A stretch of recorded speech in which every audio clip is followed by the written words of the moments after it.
हरि ओम तत्सत। दिनांक 26 मई 2025 सोमवार को प्रसिद्ध बट सावित्री व्रत है। यह त्रय दिनात्मक व्रत है।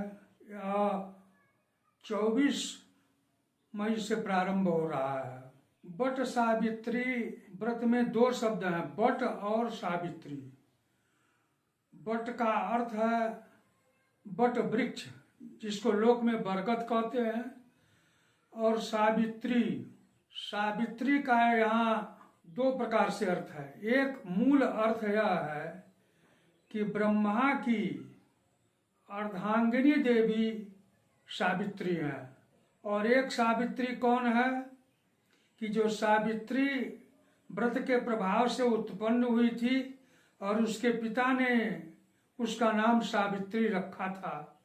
और लोक में जी को सावित्री और सत्यवान की कथा सब लोग बड़े चाव से सुनते हैं, वह सावित्री है। लेकिन बट सावित्री व्रत मुख्य रूप से ब्रह्मा जी की जो अर्धांगिनी सावित्री जी हैं उनकी पूजा से है।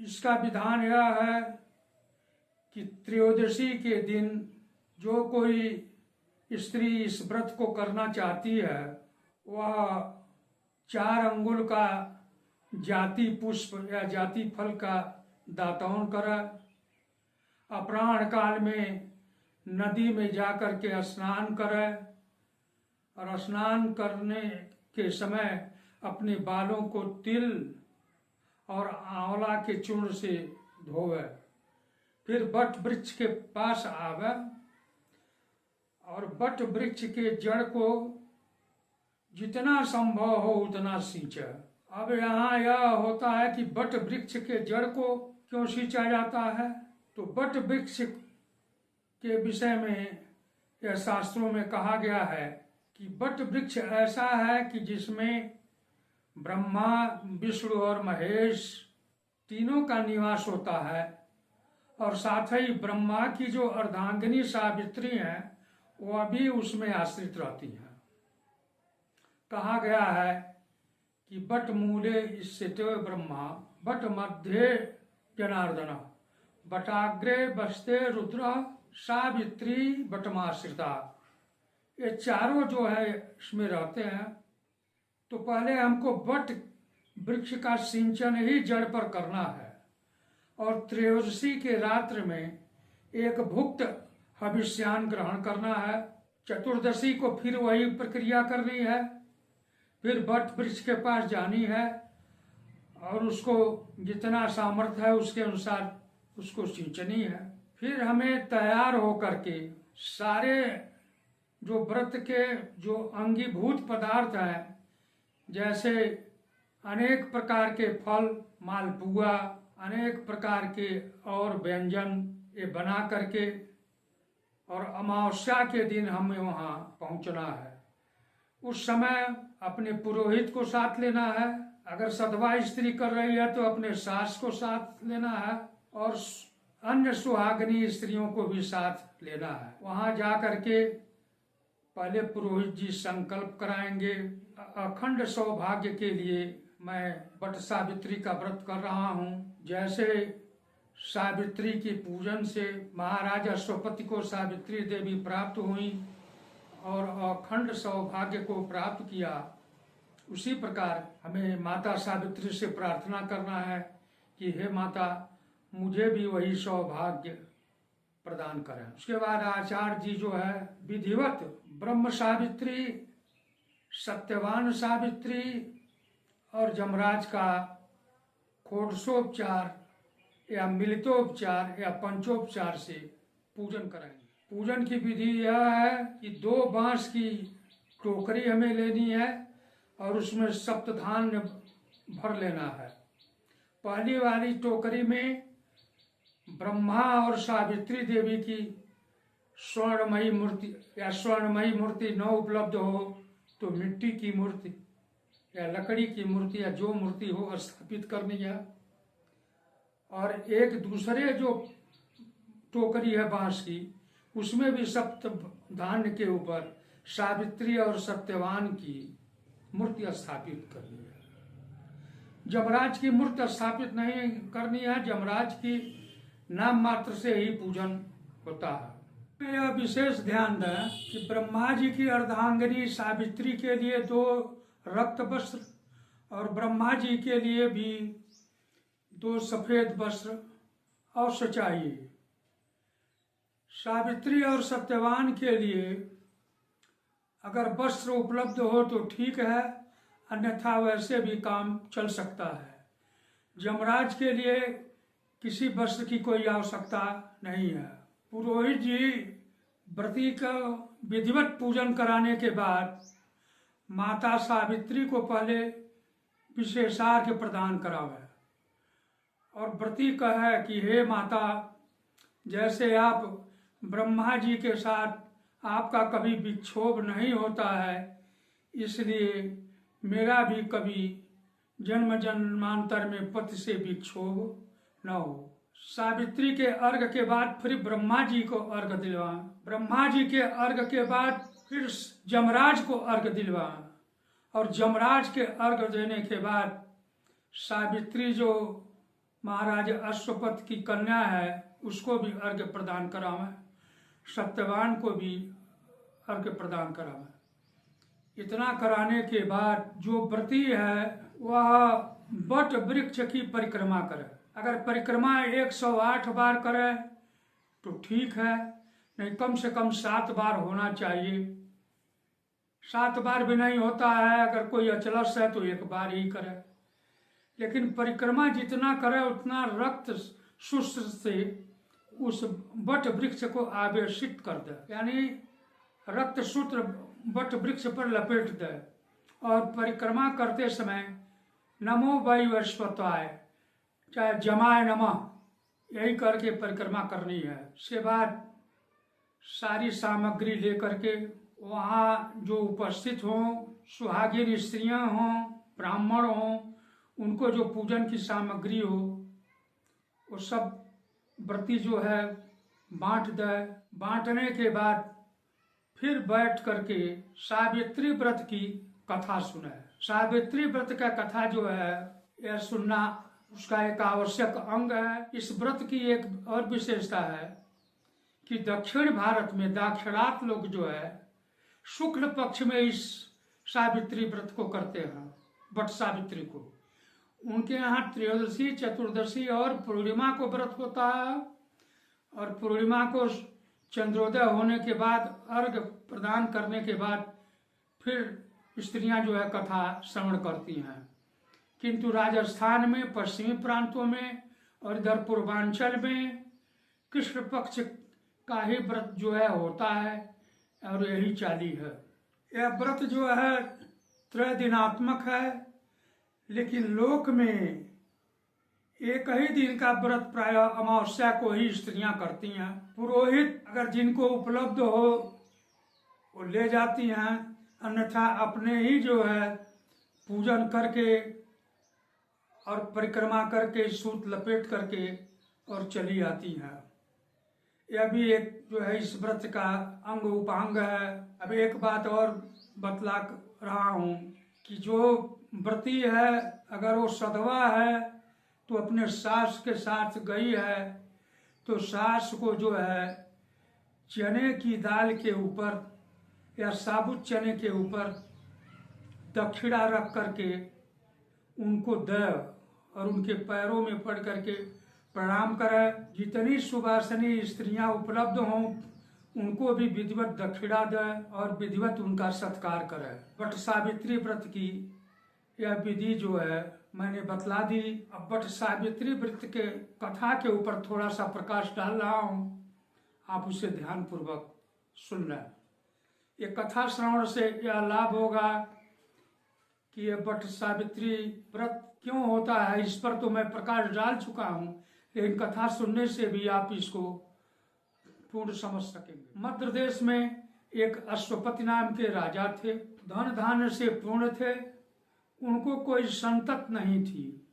वो देवी सावित्री के परम भक्त थे।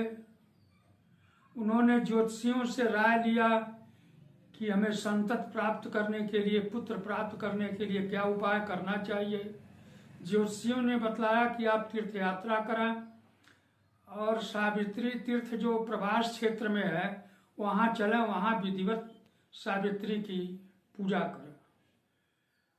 इसके अनुसार महाराजा अश्वपत जो है प्रभास क्षेत्र में गए, सावित्री देवी की विधि विधान से पूजा किए। सावित्री देवी प्रकट हुई, उन्होंने वर मांगने को कहा। राजा ने कहा कि मुझे पुत्र नहीं है, पुत्र चाहिए। सावित्री ने कहा कि आपको पुत्र या कोई संतति का योग नहीं है, लेकिन आपके तपस्या से मैं प्रसन्न हूँ। मैं आशीर्वाद देती हूँ कि एक कन्या आपको होगी, और मैं आपसे यह भी करती हूँ कि कन्या का नाम मेरे आशीर्वाद से हुआ है, इसलिए मेरा ही नाम उसका भी होगा, सावित्री नाम ही आप रखें। यह कह करके सावित्री देवी अंतर्ध्यान हो गई। महाराज घर पर आए, रानी गर्भवती हुई। समय आने पर सावित्री की उत्पत्ति हुई। सावित्री सयानी हुई। राजा को जब यह चिंता हुई कि हम इसका योग्य वर से विवाह कर दें, राजा तमाम प्रयत्न किए लेकिन उनको कोई योग्य वर नहीं मिला। तो उन्होंने अपने पुत्री से कहा कि पुत्री, मैं अपने वृद्ध मंत्रियों और पुरोहितों को लगा देता हूँ, तुम स्वयं वर का वरण कर लो, मुझे तुम्हारे योग्य कोई वर नजर नहीं आ रहा है। वृद्ध मंत्रियों के साथ सावित्री वर ढूंढते ढूंढते, और वो सुन करके कि साल देश के एक नृपति हैं द्युमत सेन, जो राज्य से चित होकर के जंगल में अपने पत्नी के साथ निवास कर रहे हैं। उनकी अवस्था काफी बीत गई है, दोनों पति पत्नी अंधे हो गए हैं, और उनका एक पुत्र है जिसका नाम जो है सत्यवान है। सत्यवान नाम इसलिए है कि वह सत्य ज्यादा बोलता है, उसके माता पिता भी सत्य बोलते हैं। सावित्री ने सत्यवान का मन में वरण कर लिया और वरण करके अपने पिता के पास आई। इतने में संयोगवश वहां नारद जी का आगमन हुआ। नारद जी ने कहा कि राजन, आपकी पुत्री तो सयानी हो गई है, इसका विवाह कर देना उचित है। राजा ने कहा कि विवाह के लिए ही हे देवर्ष मैंने इसे भेजा था। सावित्री ने कहा कि हाँ, मैंने जो है द्युमत सेन के पुत्र सत्यवान का वरण कर लिया है। नारद जी ने कहा कि आपके पुत्री ने सत्यवान का वरण तो ठीक किया है, वह रूप, गुण, सौंदर्य और सत्य सारे गुणों से युक्त है, किंतु उसमें एक दोष है कि उसकी अवस्था मात्र 1 वर्ष रह गई है। इसलिए पुत्री से कहिए कि पुत्री जो है दूसरा वर वरण कर ले। महाराज ने कहा कि पुत्री, इस पर पुनर्विचार करो। सावित्री ने कहा कि हे पिताजी, राजा का निर्णय पहले बार जो होता है वही होता है, और पंडित लोग जो वचन बोलते हैं वो एक ही बार बोलते हैं, और कन्या जिसका वरण कर लेती है वो वरण एक ही बार होता है। तो उसकी आयु, मैंने जिस पति का वरण किया है, चाहे वो 1 वर्ष के लिए हो, 1 माह के लिए हो, 1 दिन के लिए हो, मैं उसी को से विवाह करूंगी और किसी से विवाह नहीं करूंगी। कन्या का निश्चय जान करके महाराज अश्वपत पूरे साजबाज के साथ तैयार होकर के आश्रम में गए जहां द्युमत सेन पधारे थे। राजा ने उनसे निवेदन किया कि आपके पुत्र को हमारी पुत्री ने वरण किया है, मैं विवाह करना चाहता हूँ। पहले तो द्युमत सेन ने यह कहा कि मैं अंधा हूँ, हमारी पत्नी भी अंधी है, और हम लोग निर्वासित जीवन जी रहे हैं। यह लड़का जो है वन्य फल फूलों से अपना और हम लोगों का भरण पोषण करता है, आपकी ये पुत्री जंगल में कैसे रही। राजा ने कहा कि जो कुछ हो, लेकिन हमारी पुत्री तैयार है। पुत्री के निर्णय को देख करके द्युमत सेन भी तैयार हुए और सावित्री का सत्यवान के साथ विधिवत विवाह हुआ। सावित्री और सत्यवान इंद्र और शची की तरह वहाँ नित्य विहार करने लगे, आमोद प्रमोद करने लगे, साथ साथ रहने लगे। 1 वर्ष जब बीत गया तो ज्येष्ठ कृष्ण द्वादशी की तिथि आई। सावित्री को अब यह भय सताने लगा कि नारद जी ने यह जो तिथि बतलाई है अमावस्या, वह नजदीक आ रही है, मात्र उसमें 3 दिन है। इसलिए मन ही मन उसने संकल्प किया कि मैं भी माता सावित्री का व्रत करूंगी और अपने ससुर से बतला दिया कि आज से मैं व्रत का निश्चय की हूं। ससुर ने कहा पुत्री ठीक है। जब अमावस्या की तिथि आई तो सवेरे जो है सत्यवान एक कुठार लेकर के जंगल में सविधा लाने के लिए गए। सावित्री सब समझ रही थी कि आज ही अमावस्या है। वो अभी अपने पति से कही कि मैं भी आपके साथ चलना चाहती हूँ और वन देखना चाहती हूँ। उसने कहा कि वन में वहाँ हिंसक जंतु रहते हैं और तुम जो है सुकुमारी हो, कैसे चलोगी।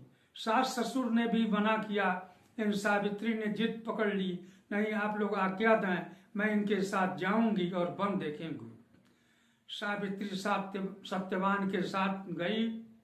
वहाँ सत्यवान जो है एक वट वृक्ष के पास किसी सूखे वृक्ष के समिधा को काट करके एकत्रित किया, नीचे लाया और इतने में वो कहता है कि प्रिय हमारे सर में भयंकर पीड़ा हो रही है, मैं तुम्हारे गोद में आराम करना चाहती हूँ, इस वट वृक्ष के जड़ पर बैठ जाओ और मैं आराम करूँगा। सावित्री तो समझ रही थी, वह वट वृक्ष के जड़ पर बैठ गई और उसके गोदी में सत्यवान जो है लेट गया। इतने में देखती क्या है कि एक कृष्ण वर्ण का व्यक्ति पीताम्बरधारी सामने खड़ा है। सावित्री ने पूछा कि आप कौन हैं। जमराज ने कहा कि मैं जमराज हूँ, मैं स्वयं इसका प्राण लेने इसलिए आया कि यह इतना पुण्यात्मा है कि हमारे दूतों को इसके शरीर छूने की आज्ञा नहीं है। सावित्री ने कहा अभी 1 वर्ष विवाह हुआ, आप प्राण दान दे दें। जमराज ने कहा कि ऐसा तो कभी हुआ ही नहीं है और जबरदस्ती जो है उन्हें जमपास से सत्यवान के शरीर से एक अंगुष्ठ मात्र के पुरुष को निकाल लिया जो सत्यवान के रूप में ही था और उनको लेकर के चलने लगे। सावित्री उनके पीछे पीछे चलने लगी। जमराज ने कहा कि पुत्री लौट जाओ और इसकी अंत्येष्टि क्रिया करो। जो आदमी मृत्यु हो जाती है जिसकी और हमारे पास जाता है वो फिर लौटता नहीं है। सावित्री ने जमराज से अपने तर्कों से प्रसन्न कर दिया। जमराज उसके वाणी से बहुत प्रसन्न हुए। ये विस्तार में की कथा है, सावित्री और जम का संवाद बहुत लंबा है। इससे प्रसन्न होकर के जमराज ने सावित्री को 4 वर दिया। पहला वर यह दिया, सावित्री ने जो मांगा था कि हमारे सास ससुर जो अंधे हैं उनको दृष्टि मिल जाए, जमराज ने तथास्तु कह दिया। उसके बाद दूसरा वर सावित्री ने यह मांगा कि इनका खोया हुआ राज्य वापस आ जाए, जमराज ने तथास्तु कह दिया। तीसरा वर यह मांगा कि हम सत्यवान जैसे ही हमें 100 पुत्र हों, जमराज ने तथास्तु कह दिया। चौथे बार सावित्री ने कहा कि हे प्रभु, जब आप इनको लेकर जा रहे हैं तो फिर हमें ये 100 पुत्र कैसे होंगे। जमराज जो है हंस करके और उसके बातों से समझ करके प्रसन्न होकर के कहा कि ठीक है, मैं इसको प्राण दान जो है दे रहा हूँ, जाओ और वट वृक्ष के नीचे वह तुमको जगा हुआ मिलेगा। सावित्री लौट करके पुनः जो है वट वृक्ष के नीचे आई अपने गोद में सर को रखा। फिर उसमें सत्यवान को चेतना आ गई। उसने पूछा कि प्रिय, मैंने तो बड़ा भयंकर स्वप्न देखा, एक काला पुरुष यहाँ खड़ा था। सावित्री ने सारी बातें जो है विस्तार से बतला दी। उसके बाद सावित्री और सत्यवान जो है आश्रम में आए। उनके सास और ससुर की दृष्टि निर्मल हो गई और अभी वो कुछ दिन निवास ही कर रहे थे कि साल्व देश से, जहाँ के वो राजा थे, एक मंत्री आया और कहा कि महाराज, आपको जिस राजा ने सिंहासन से च्युत किया था उसके मंत्री ने उसकी हत्या कर दी, आप चलें, आप राज्य करें। उसके बाद द्युमत्सेन अपने पत्नी और सावित्री और सत्यवान के साथ अपनी राजधानी साल्व देश में चले आए। वहाँ बहुत दिनों तक सुखपूर्वक राज्य किया। सत्यवान की आयु जो है 400 वर्ष की प्राप्त हुई यमराज की कृपा से। यह जो है कथा वट सावित्री व्रत की है। तभी से यह प्रचलन में आ गया कि जैसे सावित्री ने अपने तपस्या के बल से अपने मृत पति को जिंदा कर दिया, तो वैसे ही हमको भी जो है वो व्रत करना चाहिए और अखंड सौभाग्य की प्राप्ति करनी चाहिए। सर्वे भवन्तु सुखिनः, सर्वे सन्तु निरामया, सर्वे भद्राणि पश्यन्तु, मा कश्चित् दुःख भाग्